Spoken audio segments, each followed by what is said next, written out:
నేను చెప్పినట్టే పవన్ కళ్యాణ్ చేశాడు. అన్నైన నాగబాబుకి ఇచ్చేశాడు ఎమ్మెల్సీ. మరి చంద్రబాబు నాయుడు గారు టీడీపీ తరపునే కదా ఇచ్చారు.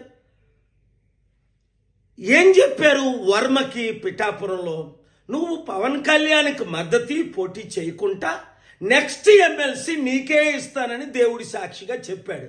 ఆ వర్మేమో అమరావతిలో విజయవాడలో పవన్ కళ్యాణ్ చుట్టూ చంద్రబాబు చుట్టూ తిరుగుతున్నాడు. అయ్యా మీ మాట నిలబెట్టుకోండి అని. బుద్ధుందా వర్మ? వాళ్ళ మాట నిలబెట్టుకోరని అప్పుడే చెప్పాను కదా. మరి ఈ మధ్యని పిఠాపురం మాజీ వైసీపీ ఎమ్మెల్యే దొరబాబు ఎవరోట మళ్ళీ జనసేనలో చేరాడు. ఒరే నాకు అర్థం అవ్వట్లేదు, అసలు మీకు బుద్ధి బుర్ర ఉందా? 2008లో ఇదే పవన్ కళ్యాణ్ చిరంజీవి ప్రజారాజ్యం పార్టీ పెట్టి 100 కోట్లు 1000 కోట్లు కలెక్ట్ చేశారని మనం అందరం విన్నాం. కొంతమంది సూసైడ్ కూడా చేసుకున్నారు.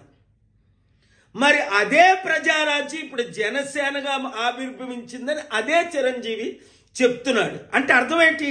అదే పాలసీలతో వచ్చే ఎలక్షన్లో మరల మేము 100,000 కోట్లు కలెక్ట్ చేస్తాం, మా కుటుంబం మాత్రం ఎమ్మెల్సీ మంత్రి ముఖ్యమంత్రి పదవులు అనుభవిస్తాం.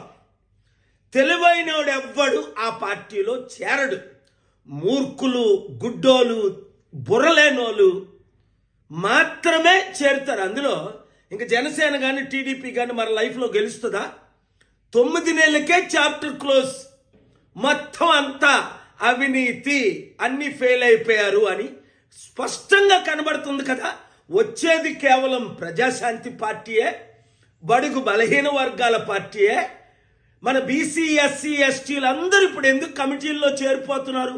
ఐఏఎస్ ఐపీఎస్లు మొదలుకొని మాజీ ఎమ్మెల్యే మినిస్టర్ల వరకు. మీరు కూడా ప్రజాశాంతి పార్టీలో చేరండి, ప్రజలకు సేవ చేయండి. కుటుంబ కుల పార్టీకి ఇప్పుడైనా గుడ్ బై చెప్పండి. చెప్పని మీ ఎమ్మెల్యేలకు, అరే యూత్ నిరుద్యోగులు, మీరు వాళ్ళకు బుద్ధి చెప్పండి. ఈ వీడియో సత్యమైనది గనుక అందరికీ షేర్ చేయండి. Please subscribe Dot News.